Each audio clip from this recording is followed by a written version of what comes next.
Okay, spoiler alert, this is not going to make or break your business or your brand.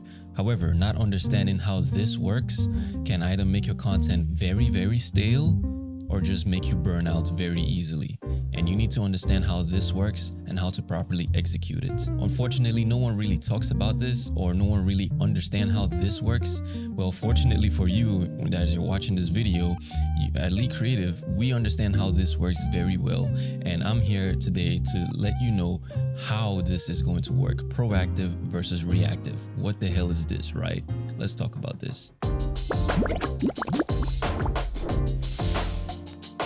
Okay, so now what is proactive video marketing approaches versus reactive video marketing approaches? Well, to put it simply, reactive video marketing approaches basically is creating video content around current events, around trends, or the latest buzz, while proactive video marketing approaches is basically creating video content for the future events or for future trends, or basically setting the trends. Now, let me give you an example here. There are two brands here.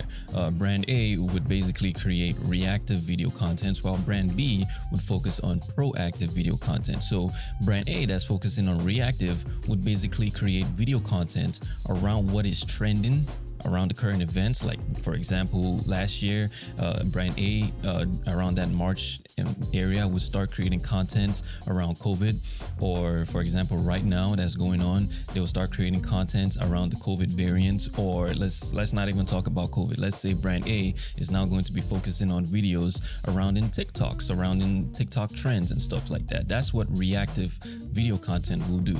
On the other hand, business B would be creating proactive video content, which would be creating content that is looking forward to the future events, like future trends that are happening. Like, let's say, for example, business B would start creating content that would focus on around maybe the next Clubhouse. Like, what's the next thing Clubhouse can hopefully put forward? And so let's create content around that would probably be in line with that. Or let's create content that we are sure that this will last for a very long time. Now, there's no right or wrong way to go in either ways. You can either do, if you want to do reactive video content, or if you want to do proactive video content. Now, what we will highly suggest is you have a mix of both. There are both pros and cons of doing each of them. Okay, so let's take a look at example here. Vox, if you don't know about Vox, the business Vox or the brand Vox, they basically create 70% of reactive video content, and they produce 30% of proactive content. Depending on the industry, of course, this would also change, especially for a business or a brand like Vox, because they are more of a news kind of industry. They are more of in the news industry, so they will have to stay current. Hence why their reactive video content would be more than their proactive video content. But if you're a brand like, let's take for example Geico now, Geico Insurance. If you look at their content, they're creating 95% of their content that they're creating is proactive, and 5% is only reactive to current events. Okay, another example would be Chipotle. Let's take Chipotle for example. If you look at their content, they're creating content, 65% is reactive content, because they are both on TikTok right now, they're both on Instagram, and they are creating content around trends that are going on social media. And that's what Chipotle is doing. And the remaining 35% is basically their proactive content. And if we take another example here to Burger King. Burger King is another good example. Burger King's content, I would put it at about 85% of their video content is proactive, and the 15% is reactive. Once again, you want to understand that reactive video content is basically short-term content that's following current events or current trends, while proactive video content is creating content that is for long-term, that is going to be relevant for future purposes and future uses, that people can watch years down the line and still understand what's going on in that video, and maybe even finding fun too as well, finding more fun even that time, even years down the line. Now, I have a good tip for you here. You might be thinking, well, I don't want to really have to think about creating a proactive content. Am I creating proactive content or reactive content? I just want to create content, right? Yeah, I understand that.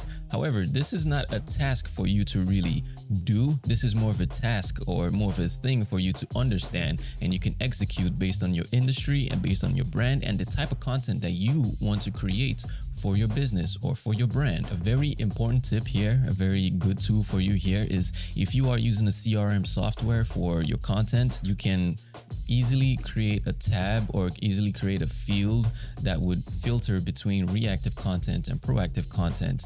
And it's very easy to just put a tab in there and put like labels there, and you can just see it at a glance, especially if you're using a CRM software like Monday.com.